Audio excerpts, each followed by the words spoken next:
Good morning, everyone. Thank you, Jonathan, for that introduction. And we talk about solutions. Hopefully, we can present some solutions here in this presentation.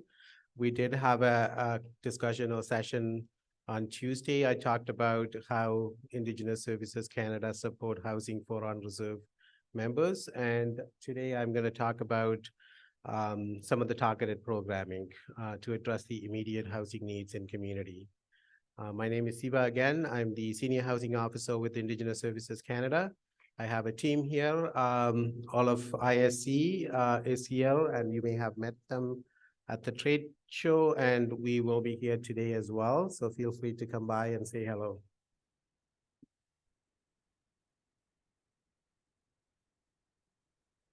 Okay, so with the in the introductory session on Tuesday, we talked about targeted funding as being one of the ways that we support housing on reserve, especially when it comes to immediate housing, when it comes to housing crisis.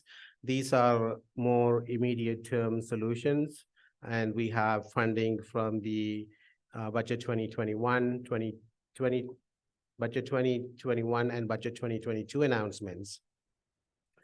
So one of which is called immediate needs, and we did an expression of interest, seek interest from communities across Ontario. I will go into that a little bit detail in the next slide. Another initiatives that has been talked about already, which I will get into a little bit more detail, is supporting housing management in First Nation communities. We are embarking on a new pilot project with tribal councils to take a look at more densified housing options for Indigenous communities in order to avoid or address homelessness in First Nation communities. We also done a housing maintenance circuit rider program. I'll touch on it a little bit, and also some capacity development projects that we did or will be doing with tribal councils in the years to come.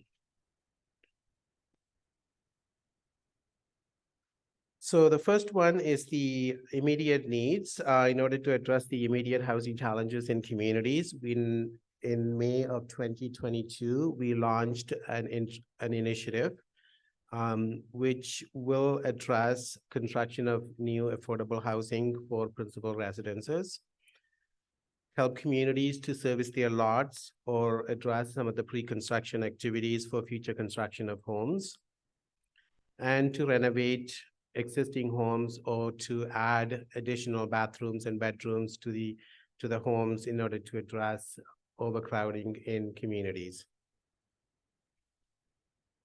The application for this, we did an initial deadline of last year, June, but after that, application is on a continuous basis. So if you didn't meet the deadline, not a big issue. We'll be doing a continuous intake of that program. If you didn't get approval from that launch, I recommend that you still consider submitting an interest to Indigenous Services Canada. This year so far, we approved close to $58 million worth of projects. And we still have a few on the books that we haven't reviewed. So if you didn't get any funding from that initiative, I highly encourage you to submit an application. We still have some funding available this year. And if we run out of funding this year, same application will be considered for next year.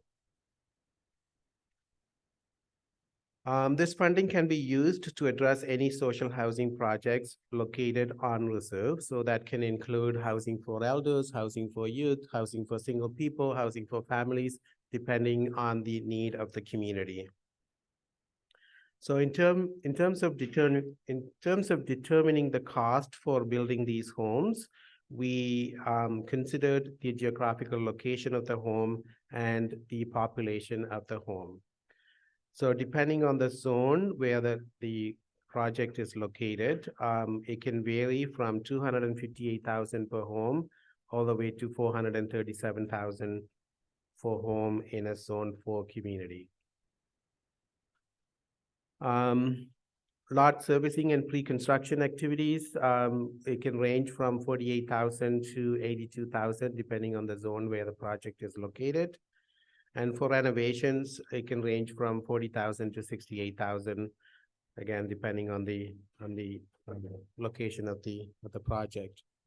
So new construction is primarily for social housing, low income, affordable housing. Lot servicing can be for any homes to be constructed in the future or to prepare your housing lots, plans, designs for future construction. So one of the challenges that communities has run into, or we have run into, is when we launched the initiative in 2022, many of the communities were not really construction ready for projects.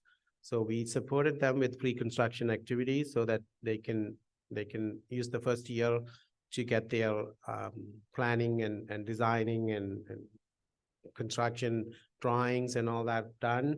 And in the second year, they can do the construction. Renovations is, basically to address any health and safety issues or accessibility issues. We talked about radon in the last session. We've been talking about mold in communities. So anything related to health and safety would qualify for this funding. And you can also add bedrooms and bathrooms to the existing homes in order to alleviate some of the overcrowding problems. How many units? We did our budget based on 5 units for new construction. So if you're in a zone 4 location, would be 5 times 37,000. So 5 times 437,000. Doesn't necessarily mean you can only build 5 homes with that budget. You can, if you're building small, if you're doing tiny homes, if you're doing elders residences, you can build more units, but the budget will be capped at that 2.1 million. Same goes for renovations. When we're determining the cost per community, we did it based on 10 units. Depending on the scope of work, you can do more than 10 units within that budget. For lot servicing and pre-construction activities, similar idea. We did the budget based on 20 units times whatever the unit cost is. And then we let the community decide how many lots they will be developing.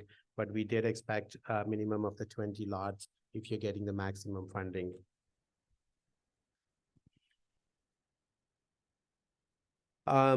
So there's been questions about whether the community can access all 3 or it's only 1, or is it 1 per year? And like, it's really not up to us, it's up to the community. If you're ready for all 3 categories, if you have the need for all 3 categories, you can access them all in the same year.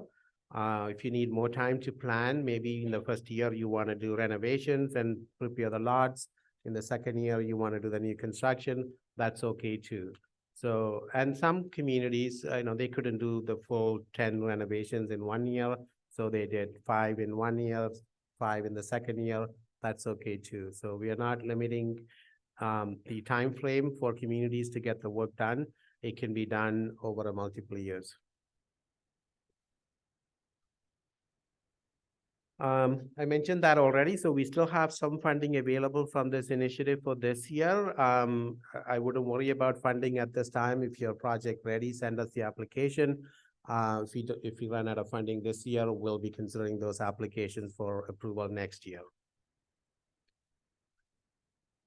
So the next initiative, it was mentioned earlier a couple times during the conference, is the housing management subsidy. So with all this influx of funding going into communities to build and plan and design and renovate and service lots, there has been quite a bit of work created for housing managers. And we've heard from many communities, there is just not enough time for them to do everything that they need to do and to meet the deadlines and the reporting. It's a lot of work. So in recognition of that, we put in, we did some engagement sessions as well, and we put in for an ask with our Treasury Board for additional funding to support housing managers in their communities. Even though it's primarily intended for housing manager salaries, we are extending that definition to include any housing management activities in the community. So we did a launch on October 13. All of your communities would have received an invitation letter indicating how much funding you would qualify for in order to hire or maintain a housing manager in your community or to support any housing management activities. In return, we asked for a work plan. A simple work plan was generated and we provided a template.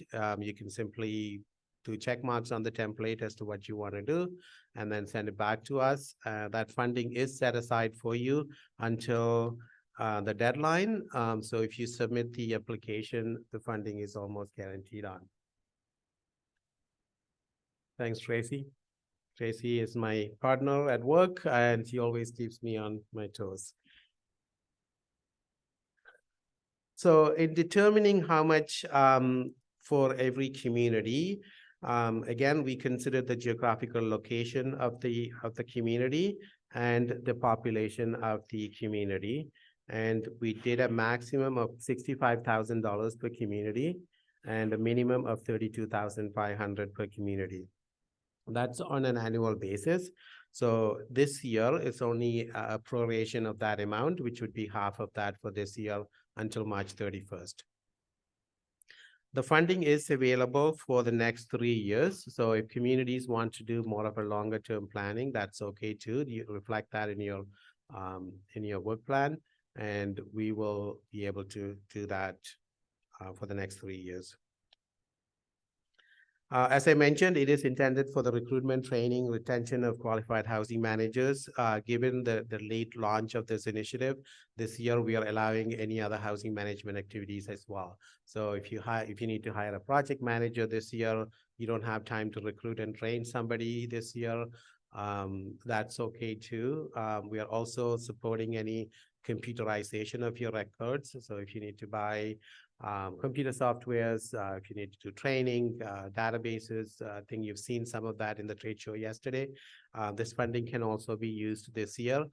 Again, given the late launch of this initiative, there may be some challenges for communities to recruit and train people for housing manager jobs this year. And one of the other options we've given to communities is especially for smaller communities, if you have difficulty recruiting and retaining housing managers, we've given the option to pool those funds and hire somebody at the tribal council level. So you can kind of centralize the service delivery and have somebody hired at the tribal council level with the chief and council's authorization to use those funds and redirect them to the tribal council instead of going to the community directly.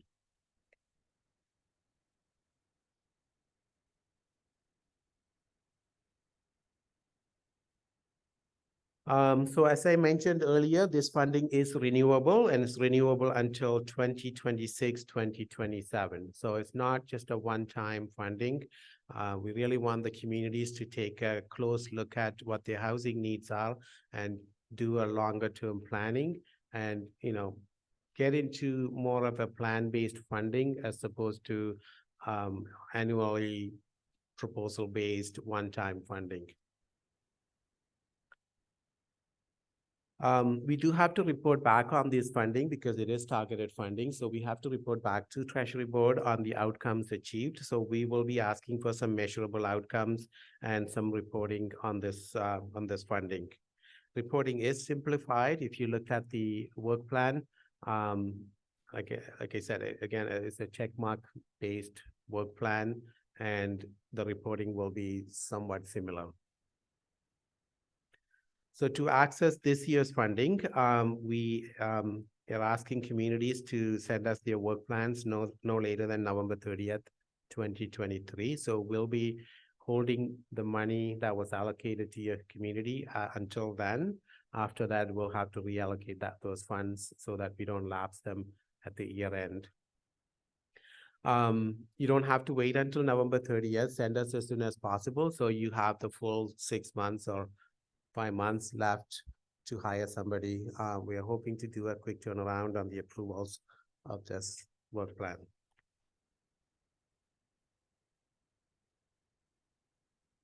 So that's it on that. I also wanted to take a few minutes discussing the micro subdivision pilot project we launched on September 14th, 2023.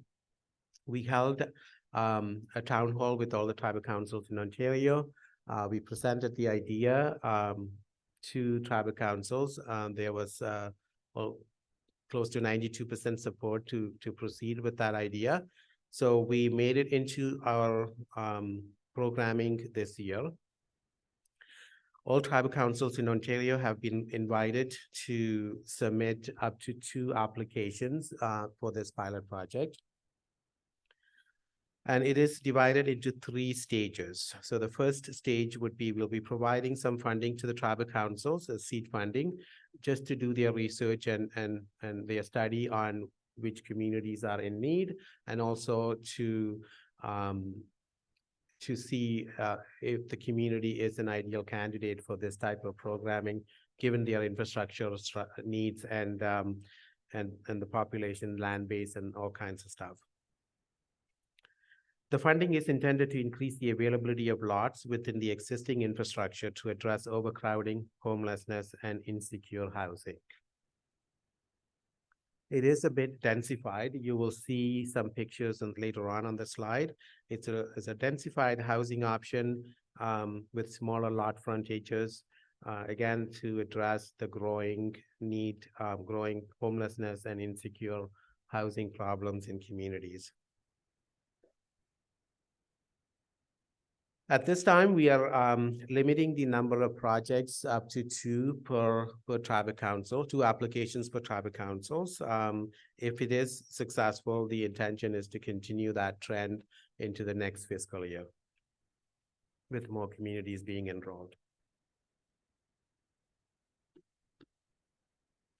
So we are asking the tribal councils to select the projects based on need, availability of major infrastructure, and First Nations with no available lots or subdivision under the development are given priority for the first round. So if you have a housing program, you totally ran out of lots to build, and you have no subdivision under design or study or construction, those communities are being prioritized for the first phase of this project. We are expecting to create a minimum of 17 lots and with 100-meter road extension. We did provide detailed guidelines to the tribal councils, and we've been holding meetings with the tribal councils directly on that as well. The same opportunity is being extended to FNHC to work with the non-affiliated First Nations.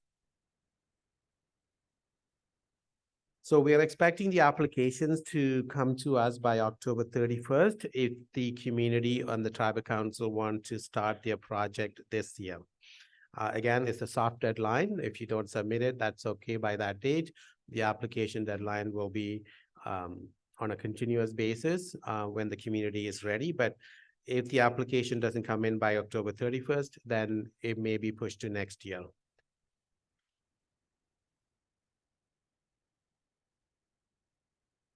So we did some modeling of what this would look like.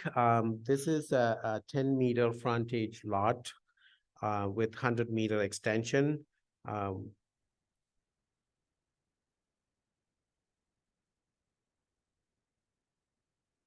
This one is the same 10-meter frontage, which is 32 feet frontage.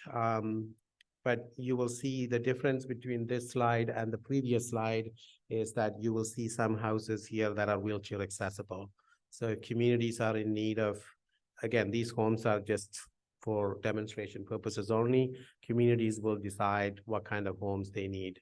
Smaller home, larger homes, a combination of small, large, wheelchair accessible, depending on the community's housing plans.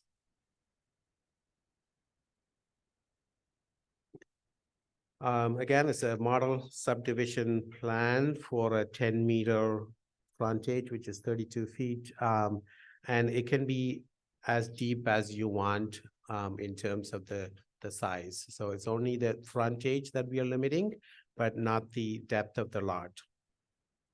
So with the 100-meter extension, we are estimating you can do 20 lots, 10 on either sides of the road.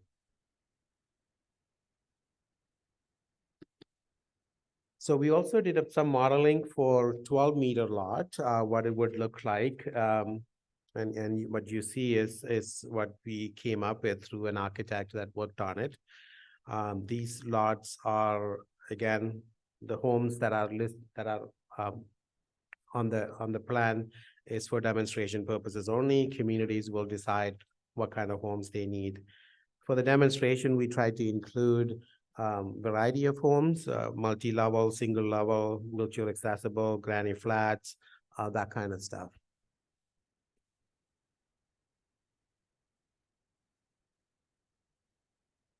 Again, for demonstration purposes, here you have a 100-meter extension with 12-meter lots, 39 feet, which will produce about 16 lots. I just want to emphasize that you're not required to do only 10 feet or 10 meter or 20 meter, 10 meter or 12-meter lots. You can really pick any size between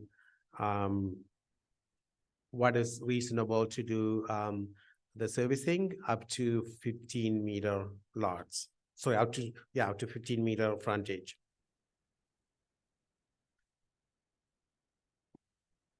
So this is our next modeling we did for 15-meter frontage with 49 feet in the front. Again, it can be as deep as you want, and the type of homes that you wanna propose.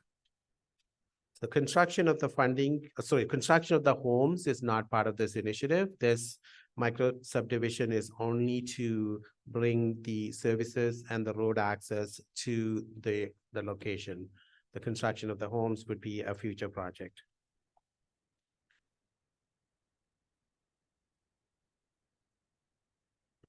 So with the 15-meter frontage, you'll be able to do 12 lot developments. As I mentioned earlier, there's a minimum of 17 lot requirement.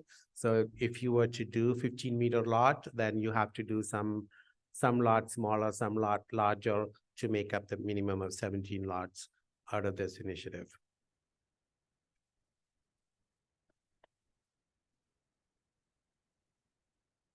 We did also look at, some of the best practices that you can incorporate in order to increase the living space inside the house by providing some outdoor space for storage and privacy. So what you see on the modeling is, we've added fences. We've added some storage in the back room, some play areas, these are just only ideas. You may have better ideas of how you want to build your homes and how big your fences you want it to be, how long the fences you want it to be. So these ones we purposely extended the fences as close to as possible to the lot line, which will provide more privacy for the neighbor next to you. But you don't have to bring the fences all the way to the front. You can stop it, or you don't have to do the fences at all. So this is just an idea of how you may be able to accommodate homes within those small lots to address homelessness and insecure housing.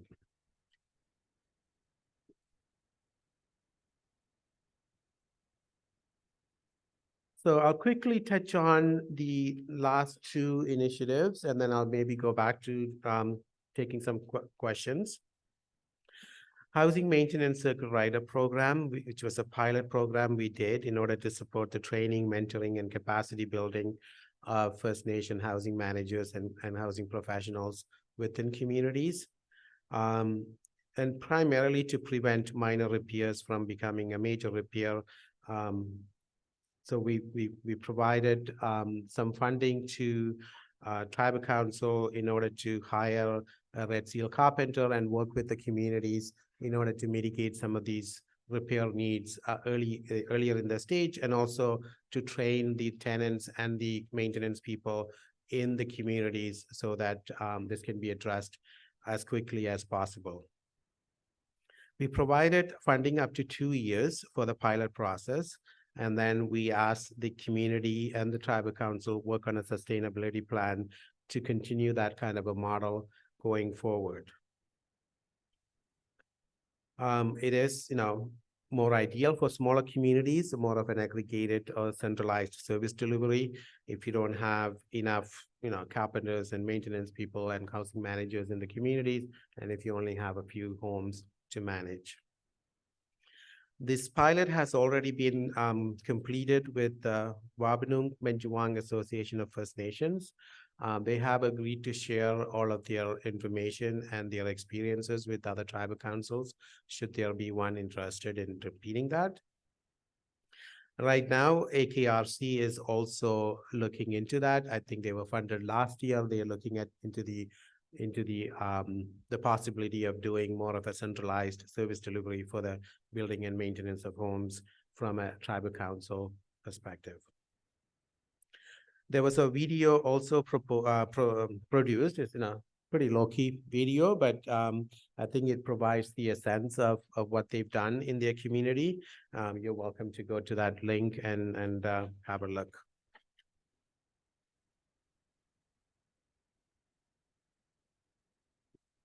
So another initiative we launched last year is to provide additional capacity to tribal councils. It was launched in October 2022 after a town hall meeting. This is a one-time funding for tribal councils up to $100,000. And funding is intended to provide additional capacity for tribal councils to assist their member nations. As I mentioned earlier, there's been a lot of funding programs announced between us and CMHC and other organizations, and there's been increased workload, and communities are not quite prepared to do programming. So this funding can be used for anything that the tribal council feel that is needed in their communities. So in the next slide, I'll give you some sample of activities being undertaken by tribal councils. If the tribal council didn't access this funding last year, we've extended the deadline for them to access it this year. So if there's a tribal council who were not ready to access this funding last year, the opportunity is still open for them this year. To date, we have 13 tribal councils access this funding, and they are depending on the need, they are doing a variety of activities with that funding. So here are some samples of activities being undertaken by the tribal councils. First one is assisting their member nations with overdue reports, preparing funding applications. Some communities have multiple projects on the book and they're having issues or challenges with project management. So tribal council is able to provide that additional project management support or engineering services or help with tendering policies and projects. Some communities are working on their policies and or policy enhancements and model planning or housing plans and floor plans and stamp drawings so that they have projects ready on the shelf to grab when the funding becomes available. We also supported some tribal councils with architectural services, civil services, and there's one tribal council felt that they need to do a full review of the infrastructure availability and the housing conditions in their member nations, and that's just what they are doing with that funding. There are a number of community tribal councils doing housing designs and professional cost estimates. So they're working with their communities to develop housing designs, floor plans, and then having it done through an architect and helping them to develop professional cost estimates, class B, class C, class D, the closest that you can get to. We're doing a program with FNHC. I think they are partnering with a couple of tribal councils to create a library of housing plans and drawings. Again, one of the challenges we ran into when we first launched the program is not many communities had stamp drawings to start construction from. So this will help the readiness of communities to start building. There's one community or one tribal council doing electrical training by a master electrician to their member nations, because electrical safety has been identified as a major concern for their homes and fire safety. So they are doing a review of the electrical in their communities, and they are doing training for their community members and their local electricians to better just for better awareness and maintenance. Customized stamped construction ready drawings. You will see that a few times because there's a few tribal councils doing that. Some tribal councils also felt that it would expedite the start of constructions if you had a standing order with credible, reputable contractors. And they're also helping with project cycle planning. Some are simply doing community consultations. They are determining the need for the next 10 years. Some are just working on their database, collecting data from each of their housing, and which will help them to do maintenance plans and renovations going forward. And as I mentioned earlier, some tribal councils are looking at more of a centralized housing management options.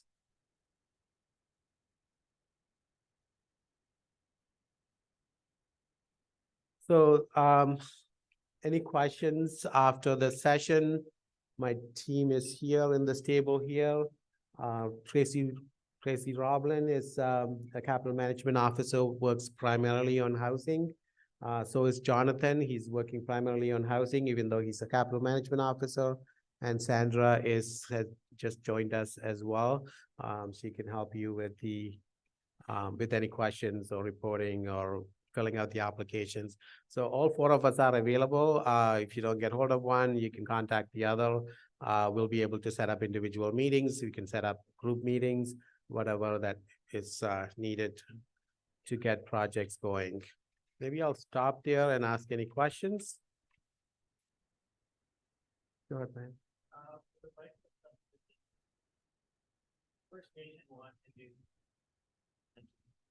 For the micro subdivision program, if a First Nation wanted to do, say, a mixture of, I don't know, 10 single family dwellings and one sixplex, and say a larger lot dedicated for that sixplex, is that an option as well? Yeah, absolutely. So we said maximum 100-meter extension. Within that 100-meter, you are required to develop 17 lots.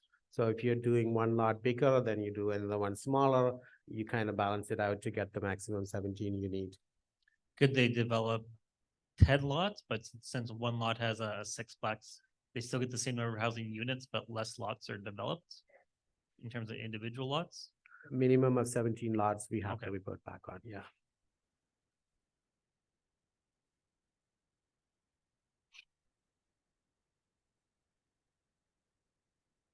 Any other questions? There's one in the back.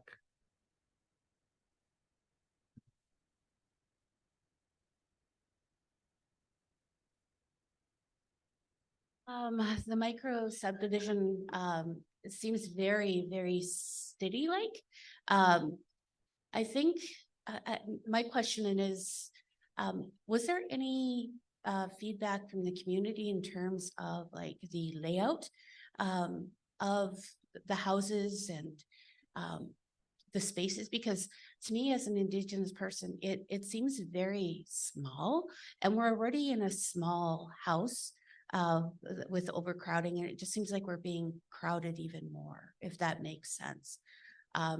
Was there any feedback from communities in regards to the subdivision layout? There are some communities it's not for them. Clearly, you know, they're not going to opt for this. That's okay.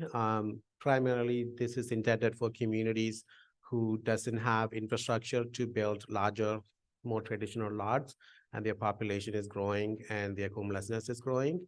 To address the homelessness, this was one idea that we came up with the tribal councils and through some engagement sessions. You know, if it's not for the community, if they have adequate infrastructure, they have adequate land, really, they don't have to engage into this. We do have a number of communities that are running out of available lots and land to build, and also infrastructure is not available to extend for larger lots.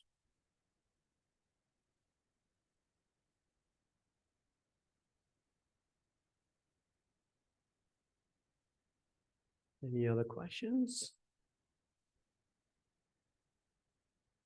Guess we are right on time. Well, thank you very much, everyone.